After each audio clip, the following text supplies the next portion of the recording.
First of all, thank you so much, and I will never give up an opportunity to talk about how my husband and I met. Plus, I have a lot of new followers, so I'll give you the 411. My parrot's gonna keep me company. First, I'll show you a picture of my handsome husband. Ew. I love his dimples. So I met my husband in about 2018, and neither one of us were looking for anything serious. My husband's been sober for years and years, but at the time he was just getting his life together. He was actually in training for building construction technology when we met, so he wasn't looking for like settling down or anything like that.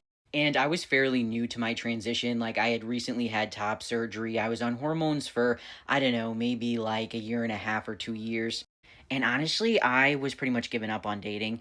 It's funny because I'm a trans man and I openly speak about how I'm HSV2 positive. That means I have genital herpes. As a trans man, it wasn't hard to find partners, but it was hard to find quality partners. Having HSV2 actually rarely affected my dating life.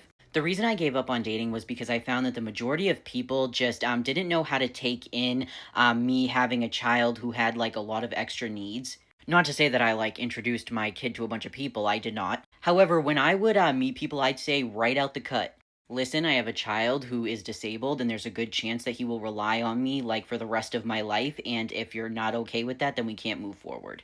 And the reason I would say like my son is disabled instead of just like my son is autistic is because my son, there's other stuff like he has hypotonia, he has sleep apnea, like he has other medical professionals, he has to see from time to time. The appointments have died down, but back then it was a lot. And I would find that people would be like, "Oh my gosh, of course I'm accepting of that. Like I have no problem with that. How could you think that that would bother me?" Then when they realized like I couldn't be on the phone all the time, I couldn't constantly be texting 24/7, like I couldn't do all that because I was occupied. I was a single parent trying to work and trying to care for my child who had a lot of needs. So at that point, I had just like kind of given up. I was like, whatever, I'll just talk to a bunch of people because I didn't want to get lonely. I was bored. And honestly, my husband was kind of in the same mindset.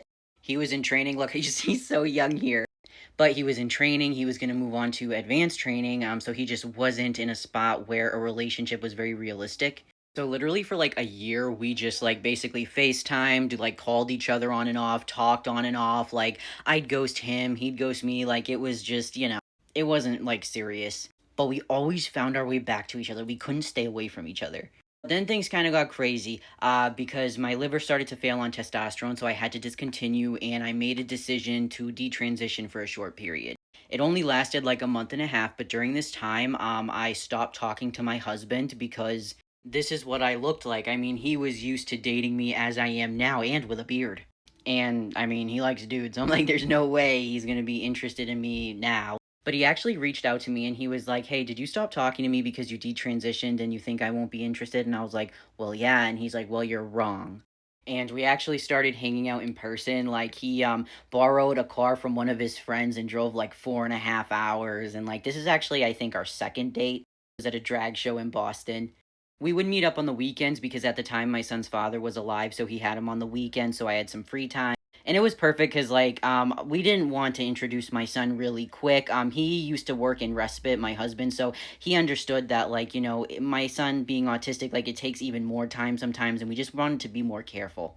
But not only did he stay with me through my detransition, like very shortly after, like I said, I retransitioned back, and now I just live as male without testosterone, and he's stayed with me ever since.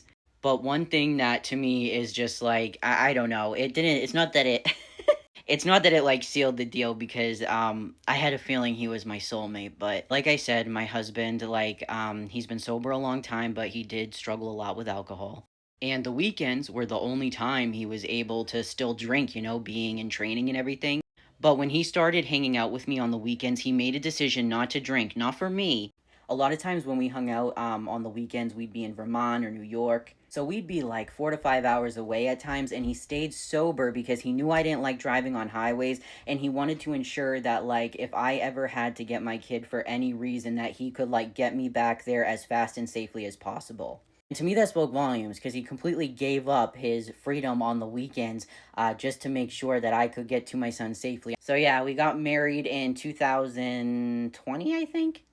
We had a very small ceremony. We pretty much eloped. But yeah, we ended up getting married by this like Justice of the Peace. She had this beautiful like bridge that like when you go over it, it was like you were entering into like a beautiful new scenery. It was really cool.